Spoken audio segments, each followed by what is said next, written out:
ಮೂಲಕ ಈ ಒಂದು ವೇದಿಕೆಯ ಮೂಲಕ ನಾನು ರೈತರ ಜೊತೆಗೂಡಿ ಕರ್ನಾಟಕ ರಕ್ಷಣಾ ವೇದಿಕೆ ಪ್ರವೀಣ್ ಶೆಟ್ಟಿ ಬಣದ ಒಬ್ಬ ತಾಲೂಕಾ ಅಧ್ಯಕ್ಷನಾಗಿ ಜವಾಬ್ದಾರಿಯುತ ಒಂದು ಹೇಳಿಕೆಯನ್ನು ಹೇಳ್ತಾ ಇವತ್ತೇನು ನಾನು ಈ ಭೂ ಹಿತ ರಕ್ಷಣಾ ನಿರಾಶ್ರಿತರ ರೈತ ಸಂಘದಿಂದ ಹಮ್ಮಿಕೊಂಡಿರ್ತಕ್ಕಂಥ ಈ ಹೋರಾಟದಲ್ಲಿ ಒಂದು ಮನವಿ ಕೊಟ್ಟು ಮನವಿ ಮೂಲಕ ಹೋರಾಟವನ್ನು ಹಿಂತುಕೊಳ್ತೀವಿ. ಆ ಮನವಿ ಓದ್ಬಿಡ್ತೀವಿ.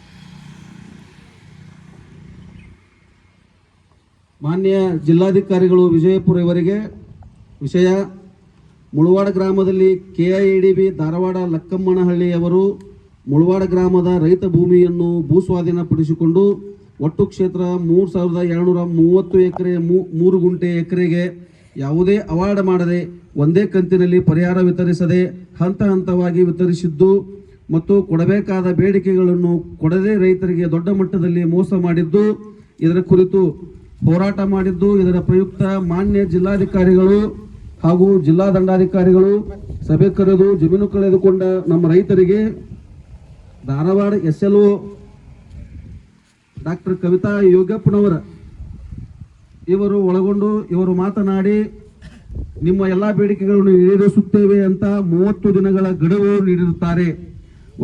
ಒಂದು ವೇಳೆ ಸದರಿ ತಾವು ಕೊಟ್ಟ ಗಡುವು ಸಮಯದಲ್ಲಿ ನಮ್ಮ ಬೇಡಿಕೆಗಳನ್ನು ಈಡೇರಿಸದಿದ್ದಲ್ಲಿ ಉಗ್ರ ಹೋರಾಟ ಕೈಗೊಳ್ಳಲಾಗುವುದು. ಇದರ ಕುರಿತು ಉಲ್ಲೇಖ: ನಮ್ಮ ಬೇಡಿಕೆಗಳಿಗೆ ಸ್ಪಂದಿಸಿದ್ದು ಕಾರಣ ಹೋರಾಟವನ್ನು ದಿನಾಂಕ 2/2/2026 ಹಿಂತೆಗೆದುಕೊಳ್ಳಲಾಗಿದೆ.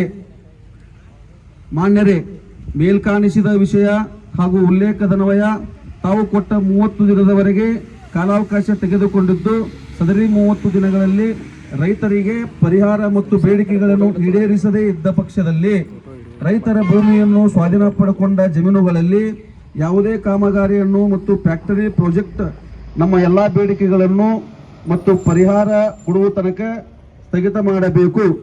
ಒಂದು ವೇಳೆ ಕೊಡದೇ ಹೋದ ಪಕ್ಷದಲ್ಲಿ ಜಮೀನು ಕಳೆದುಕೊಂಡ ರೈತರೆಲ್ಲರೂ ಸೇರಿಕೊಂಡು ರಾಷ್ಟ್ರೀಯ ಹೆದ್ದಾರಿ ಬಂದ್ ಮಾಡಿ ದೊಡ್ಡ ಮಟ್ಟದಲ್ಲಿ ಹೋರಾಟ ಕೈಗೊಳ್ಳಲಾಗುವುದು.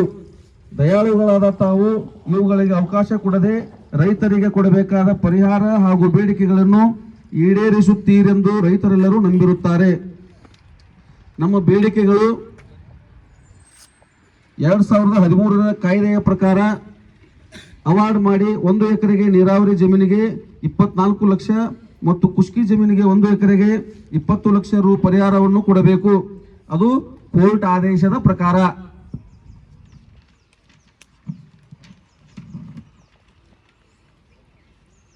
ನಂತರದಲ್ಲಿ ಯೋಜನಾ ನಿರಾಶ್ರಿತರ ಪ್ರಮಾಣ ಪತ್ರ ಕೊಡಬೇಕು.